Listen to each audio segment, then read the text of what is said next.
Oi, amores! Estamos aqui novamente com as dicas para o Enem.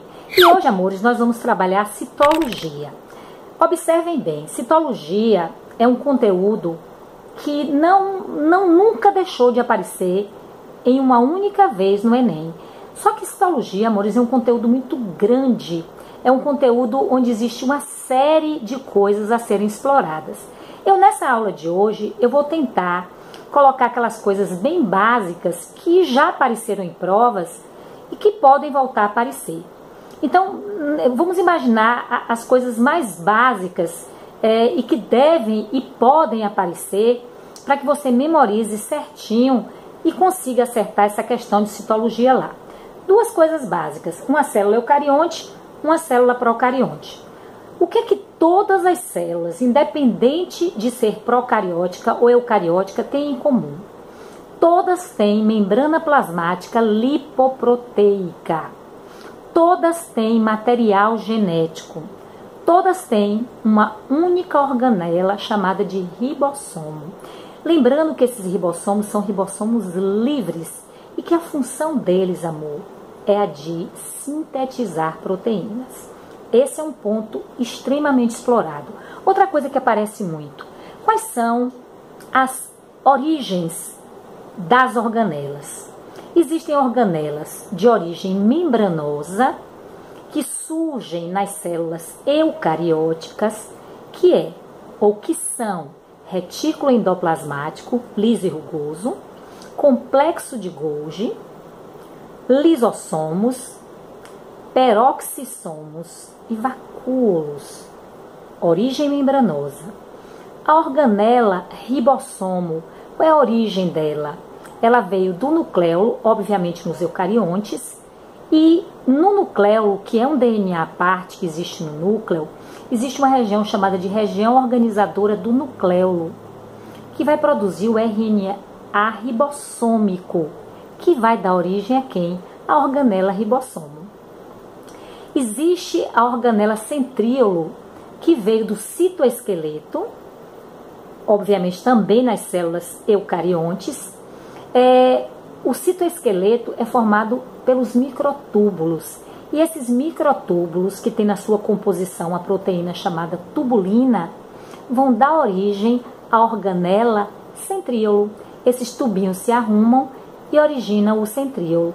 E existem as organelas, amores, que vieram por endossimbiose, que é o caso da mitocôndria, que foi uma ameba que fagocitou uma bactéria aeróbica, e o cloroplasto, que foi uma ameba que fagocitou uma cianobactéria. Então esse é um ponto também que pode ser explorado. Outra coisa, amores, composição de parede celular. Ao contrário da membrana, que é sempre lipoproteica, a parede ela pode ter uma diversidade de substâncias na sua composição. Como, por exemplo, na célula de algas protistas, existe normalmente celulose. Só que tem uma alga chamada de diatomácea ou alga crisófita, que além da celulose, ela também tem sílica. A parede celular das bactérias, o peptidoglicano. A parede celular dos fungos, quitina. E a parede celular dos vegetais, celulose. Alguns têm hemicelulose, limina, mas o padrão, amores, é a celulose. Outra coisa que pode ser muito explorada nas provas é que organelas fazem síntese proteica. Ou seja, que organelas possuem na sua composição ribossomos. Retículo endoplasmático rugoso, que a síntese proteica é para exportação. A síntese proteica é para produzir proteínas da membrana, ou a síntese proteica ela vai produzir enzimas que vão se alojar dentro dos peroxissomos e dos lisossomos. Existe, amores, aí também outras duas organelas que fazem síntese proteica. A mitocôndria, porque veio da bactéria que tinha ribossomo, e o cloroplasto, que veio da cianobactéria, que também tinha ribossomos. Amores, vocês estão vendo que a nível de simplicidade de organização celular, Existe uma série de coisas que podem ser exploradas. Outra coisa importante, o citoesqueleto. Os procariontes, eles não possuem citoesqueleto. O citoesqueleto é uma estrutura que vai aparecer a partir dos eucariontes, porque ele tem função de formar os microtúbulos e os microfilamentos. E os microtúbulos dariam origem ao centríolo, que é uma organela de eucarionte. E, obviamente, vai dar forma ao citoplasma, vai dar sustentação ao citoplasma. E os microfilamentos, eles são responsáveis pelo movimento nas células eucarióticas. Então, procarionte não tem citoesqueleto, eucarionte possui citoesqueleto. Uma outra dica, amores, é você também estudar a função de cada organela. Pare para analisar. O ribossomo é síntese proteica, o retículo endoplasmático liso, síntese de lipídios, o rugoso, síntese de proteínas, como eu acabei de falar, para exportação. O complexo de Golgi armazena, empacota, secreta e excreta. O lisossomo, digestão celular, autofagia, heterofagia e autólise.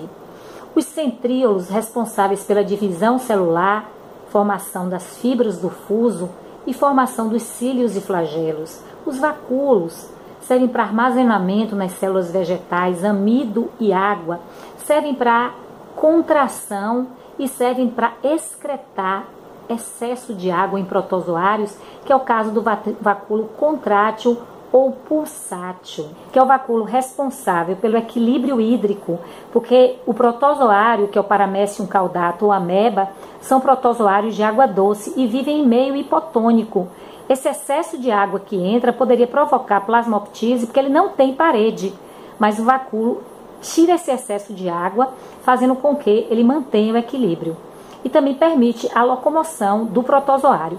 O outro vacúolo é o vacúolo digestivo, que é responsável pela digestão de substâncias que entram no corpo do protozoário, e ele também tem um vacúolo residual que vai eliminar os resíduos após ser feita a digestão.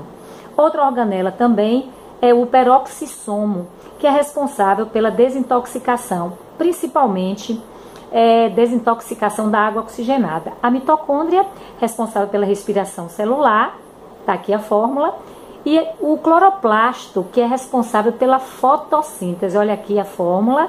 Bebês, essa aula é muito importante. Essas informações, elas com certeza têm muita chance de cair. Então vai lá no meu site, vai lá no canal no YouTube, memoriza, pega o papel, pega a caneta e faz com que esse conteúdo ele entre realmente e fique na sua memória. Tchau, bebês! Tchau, amores! Boa sorte!